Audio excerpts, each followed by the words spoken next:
শ্রীমদ্ ভগবদ্গীতা দ্বিতীয় অধ্যায় সাংখ্যযোগ শ্লোক নাম্বার 9।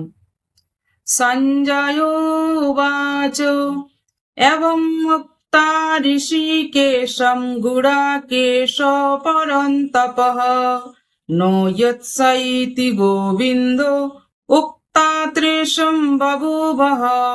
অনুবাদ: সঞ্জয় বললেন, এভাবে মনোভাব ব্যক্ত করে গুড়াকেশ অর্জুন তখন ঋষিকেশকে বললেন, হে গোবিন্দ, আমি যুদ্ধ করব না। এই বলে তিনি মৌন হলেন। তাৎপর্য: ধৃতরাষ্ট্র যখন শুনলেন অর্জুন যুদ্ধ না করে ভিক্ষাবৃত্তি গ্রহণ করে জীবন ধারণ করবেন, তখন তিনি মনে মনে খুব আনন্দিত হচ্ছিলেন। কিন্তু তাকে নিরাশ করার মানসে সঞ্জয় তাকে জানিয়ে দিলেন, অর্জুন হচ্ছেন পরন্তপ, অর্থাৎ শত্রুর বিনাশকারী।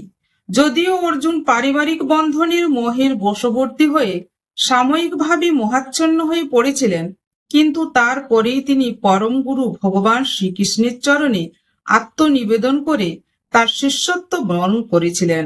এর থেকে বোঝা যায় অর্জুন শীঘ্রই পারিবারিক বন্ধনের মোহ থেকে মুক্ত হয়ে আত্মজ্ঞান বা কৃষ্ণ ভাবনামৃত লাভ করবেন এবং ভগবানের নির্দেশে সেই যুদ্ধ রত হয়ে নির্মমভাবে শত্রু সংহার করবেন। এভাবে ক্ষণস্থায়ী যে আশার আনন্দ ধৃতরাষ্ট্রের বুক ভরে উঠেছিল, তা অচিরেই অন্তর্হিত হলো।